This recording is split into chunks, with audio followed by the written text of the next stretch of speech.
बहुत समय पहले की बात है।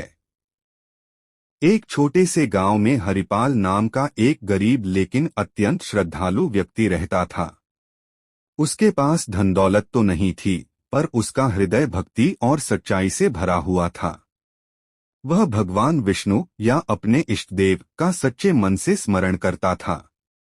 हरिपाल जी रोज सुबह जल्दी उठते, स्नान करके तुलसी के सामने दीप जलाते और पूरे मन से भगवान का नाम जपते।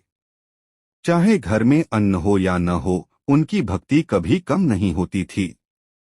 वे कहते थे, भगवान सब जानते हैं, वही हमारा पालन करेंगे। गांव के कुछ लोग उनका मजाक उड़ाते थे, इतनी भक्ति से पेट नहीं भरता।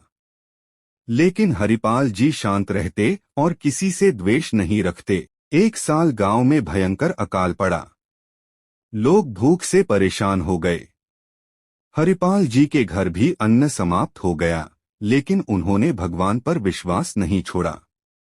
उस रात उन्होंने सच्चे मन से प्रार्थना की, हे प्रभु, अगर आपने मुझे इस जीवन में रखा है तो इसका कारण अवश्य होगा।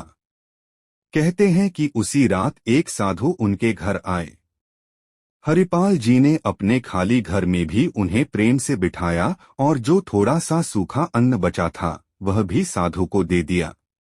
साधु ने प्रसन्न होकर कहा, वत्स, तुम्हारी भक्ति सच्ची है। अगली सुबह गांव वालों ने देखा कि हरिपाल जी के घर के पास अन्न से भरी बोरियां पड़ी हैं। यह देखकर सभी चकित रह गए। धीरे धीरे अकाल भी समाप्त हो गया। गांव वालों को समझ आ गया कि सच्ची भक्ति और निस्वार्थ सेवा का फल अवश्य मिलता है। उस दिन के बाद से हरिपाल जी का गांव में बहुत सम्मान होने लगा, लेकिन हरिपाल जी पहले जैसे ही विनम्र रहे। उन्होंने बस इतना कहा, यह सब प्रभु की कृपा है, मेरा कुछ भी नहीं। शिक्षा, सच्ची भक्ति, विश्वास और निस्वार्थ सेवा कभी व्यर्थ नहीं जाती।